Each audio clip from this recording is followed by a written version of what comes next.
to the Chairperson of the AU Commission, Dr. Nkosazana Dlamini-Zuma, to take the floor.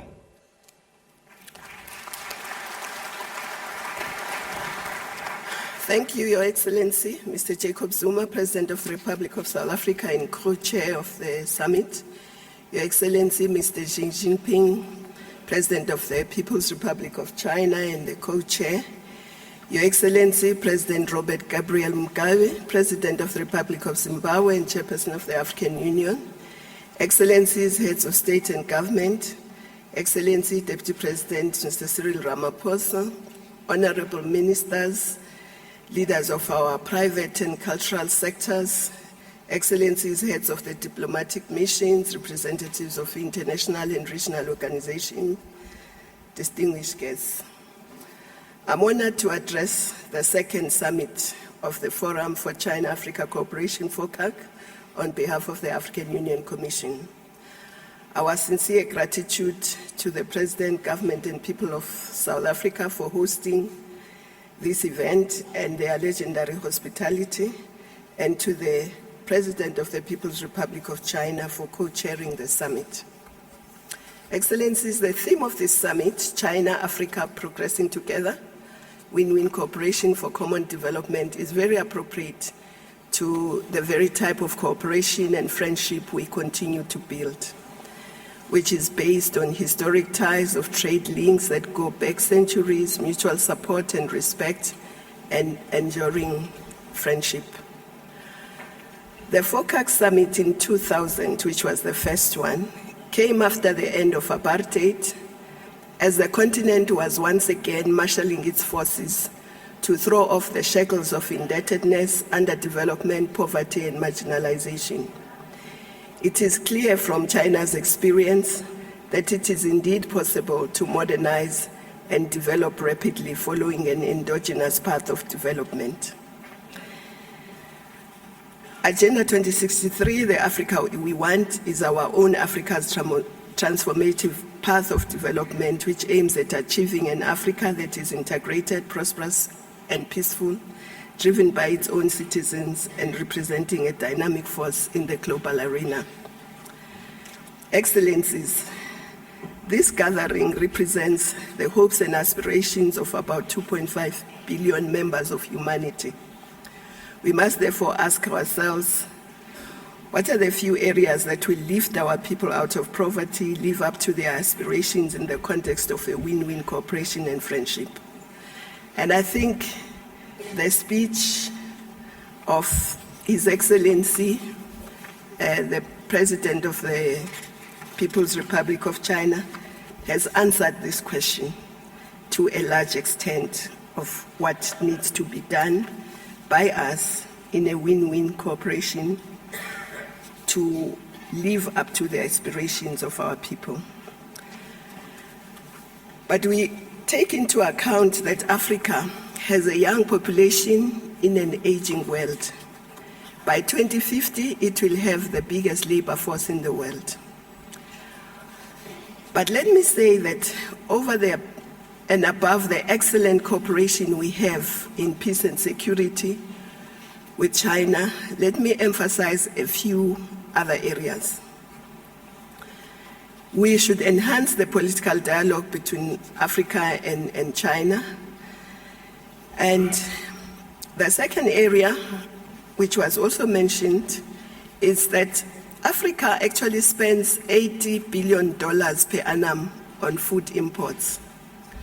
So working together, we can ensure that Africa becomes self-sufficient in food supply by modernizing agriculture, increasing productivity, engaging our communities and farmers in a full value chain, including agro-processing and agribusiness.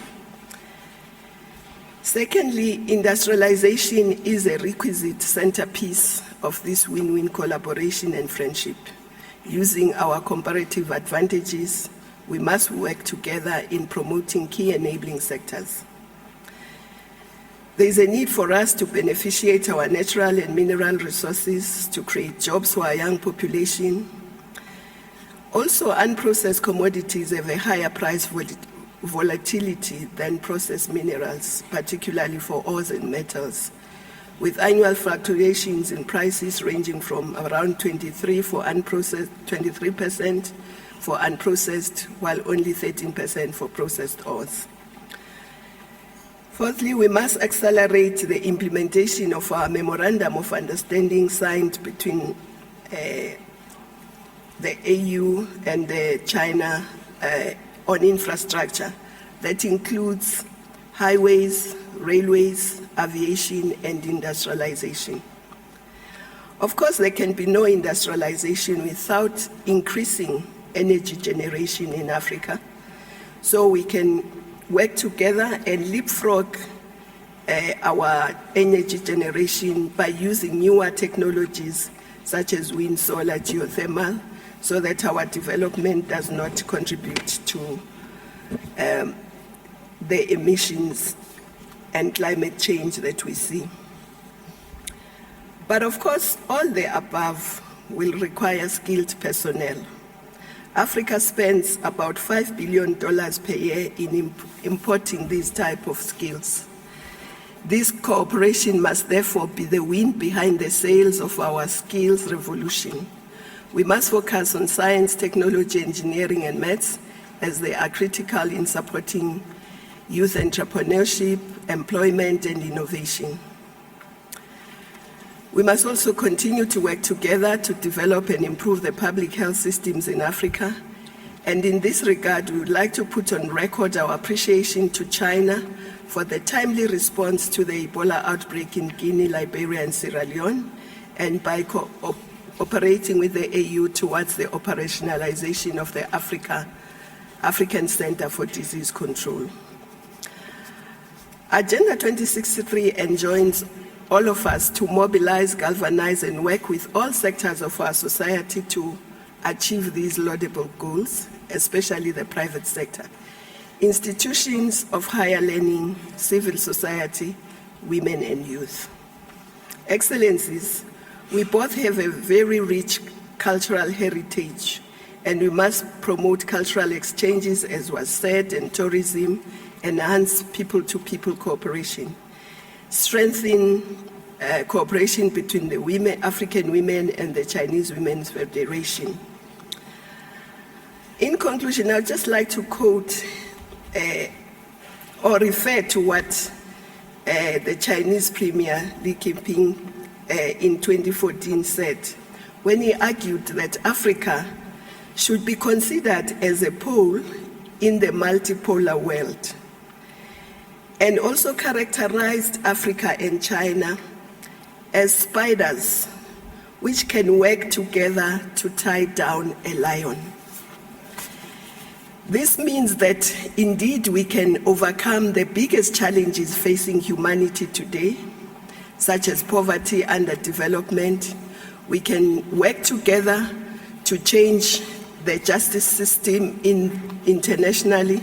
We can work together to change the political landscape in the United Nations, including addressing the historic injustice of Africa not being represented in the UN Security Council.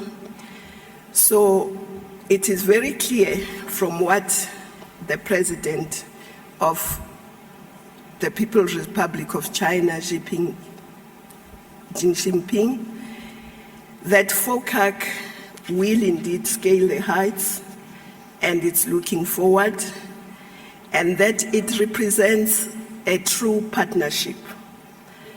As our President, Chair of the Union, has said, we are always asked about China, but we can show concretely, historically and presently, what China is doing to achieve what is the theme of the summit, China, Africa, progressing together in a win-win cooperation for common development. So as the Commission, we are determined to work harder and faster to ensure that all the things that we have to do with China can be achieved. Thank you.